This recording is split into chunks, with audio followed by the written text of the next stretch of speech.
कभी सोचा है कि बड़े बड़े सितारों की फिल्में भी आजकल क्यों पिट रही हैं, जबकि घर बैठे बैठे हमें एक से बढ़कर एक कंटेंट देखने को मिल रहा है। पिछले कुछ सालों में ना बॉलीवुड के लिए ये एक बहुत बड़ी चुनौती बन गई है, और इसके पीछे जो सबसे बड़ी वजह है वो है ओटीटी यानी स्ट्रीमिंग प्लेटफॉर्म्स।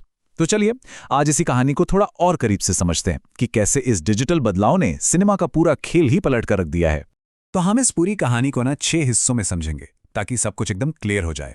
शुरुआत करेंगे बॉलीवुड के मौजूदा संघर्ष से, फिर कहानी के ग्लोबल हीरो नेटफ्लिक्स के उदय को देखेंगे और जानेंगे कि भारत में ये ओटीटी की होड़ आखिर शुरू कैसे हुई। इसके बाद हम इन प्लेटफॉर्म्स के कमाई के मॉडल को समझेंगे, देखेंगे कि पावर किसके हाथ में गई है, और आखिर में बात करेंगे कि सिनेमा के इस नए दौर का असल में मतलब क्या है। तो चलिए कहानी की शुरुआत करते हैं।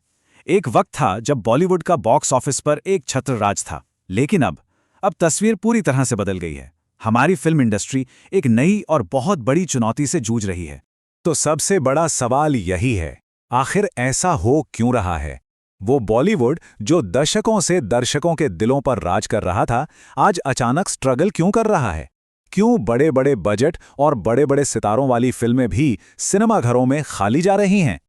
और इसका सबसे बड़ा जवाब वो हमारे लिविंग रूम में ही है, ओटीटी प्लेटफॉर्म्स। देखिए, दर्शकों की आदतें बदल रही हैं। अब सिनेमा घर जाकर फिल्म देखने के अनुभव पर घर बैठे अपनी मर्जी से अपने टाइम पर कुछ भी देखने की सहूलियत भारी पड़ रही है। अच्छा, इस पूरे बदलाव को समझने के लिए हमें उस कंपनी की कहानी को जानना पड़ेगा जिसने ये सब शुरू किया। चलिए देखते हैं कि कैसे नेटफ्लिक्स ने पूरी दुनिया में एंटरटेनमेंट देखने का तरीका ही बदल कर रख दिया। देखिए, नेटफ्लिक्स हमेशा से ऐसा नहीं था। 1997 में ये एक ऑनलाइन डीवीडी रेंटल कंपनी की तरह शुरू हुआ था, लेकिन 2007 में उन्होंने फ्यूचर को देखा और ऑनलाइन स्ट्रीमिंग शुरू कर दी। और फिर 2013 में हाउस ऑफ कार्ड्स जैसी ओरिजिनल सीरीज बनाकर वो कंटेंट के बादशाह बन गए। ये स्लाइड दिखाती है कि इनोवेशन में कितनी ताकत है। एक तरफ ब्लॉकबस्टर था जो अपने फिजिकल स्टोर्स के पुराने मॉडल पर ही अटका रहा, दूसरी तरफ नेटफ्लिक्स था जिसने भविष्य को समझा और ऑनलाइन सब्सक्रिप्शन का रास्ता चुना। नतीजा आज हम सबके सामने है।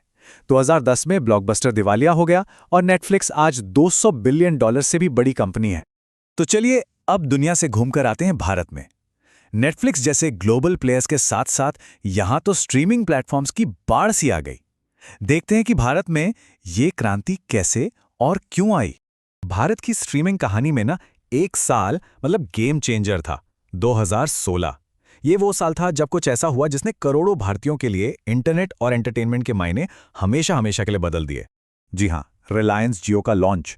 जियो के आने से डेटा की कीमतें इतनी कम हो गईं कि अचानक करोड़ों लोगों के लिए हाई स्पीड इंटरनेट एकदम सस्ता हो गया। और बस इसी ने ओटीटी प्लेटफॉर्म्स के लिए एक बहुत बड़ा दर्शक वर्ग तैयार कर दिया।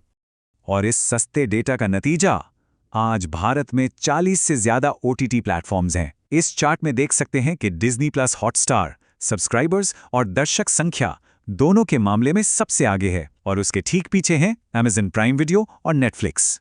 तो ये इतने सारे प्लेटफॉर्म्स आखिर पैसा कमाते कैसे हैं? इनके बिजनेस मॉडल क्या क्या है? चलिए अब इसे समझते हैं, क्योंकि यहीं पर प्रोड्यूसर्स के लिए सारा खेल बदल जाता है।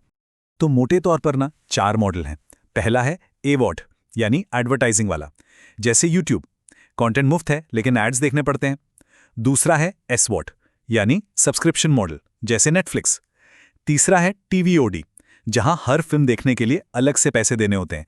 याद है सलमान खान की राधे जी5 पर रिलीज हुई थी, वो इसी का उदाहरण है। और चौथा है हाइब्रिड मॉडल, जो इन सब का मिला जुला रूप है। और अब हम आते हैं इस कहानी के सबसे जरूरी हिस्से पर कि कैसे स्ट्रीमिंग के आने से बॉलीवुड प्रोड्यूसर्स के लिए रिस्क और मुनाफे का पूरा समीकरण ही बदल गया है। देखिए, जब ओटीटी प्लेटफॉर्म्स नए नए आए थे तो उन्हें अपनी लाइब्रेरी भरने के लिए कंटेंट चाहिए था। इसलिए वो प्रोड्यूसर्स को फिल्मों के लिए मुंह मांगी कीमत देते थे, कई बार तो फिल्म के बजट से भी कई ज्यादा। इससे प्रोड्यूसर्स का रिस्क लगभग 0 हो जाता था।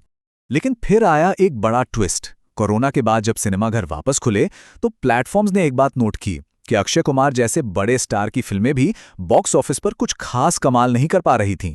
इसने उन्हें सोचने पर मजबूर कर दिया कि क्या सिर्फ स्टार का नाम ही फिल्म की सफलता की गारंटी है। और इसी के बाद प्लेटफॉर्म्स ने अपनी पूरी स्ट्रैटेजी ही बदल दी। उनका नया मंत्र था, पहले अपनी फिल्म को थिएटर में साबित करो, अगर दर्शक उसे हिट करते हैं तो हम उसे खरीदेंगे।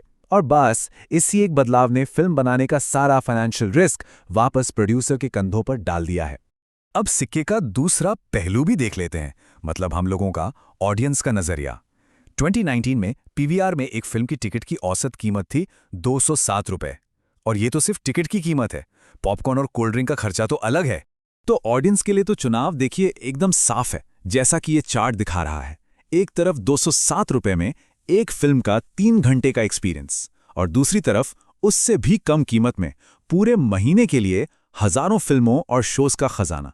हिसाब बिल्कुल सीधा है। तो अब हम सब सिनेमा के एक नए दौर में आ चुके हैं।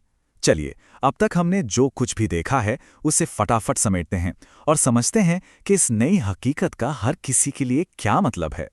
तो मतलब हुआ ये कि प्रोड्यूसर्स के लिए रिस्क बढ़ गया है, दर्शकों के लिए ऑप्शन और सहूलियत बढ़ गई है, और सिनेमाघरों के लिए, खासकर छोटी फिल्मों के लिए, दर्शकों को खींचना एक बहुत बड़ी चुनौती बन गया है। अब तो सिर्फ बड़े बजट और वीएफएक्स वाली फिल्में ही लोगों को घर से बाहर निकाल पा रही हैं। तो हम इस बड़े सवाल पर आके रुकते हैं। इस नए माहौल में क्या बड़ी स्क्रीन और छोटी स्क्रीन शांति से एक साथ रह सकती हैं? या ये एक ऐसी लड़ाई है जिसमें सिर्फ एक ही विनर होगा? खैर, इस कहानी का अगला चैप्टर अभी लिखा जाना बाकी है।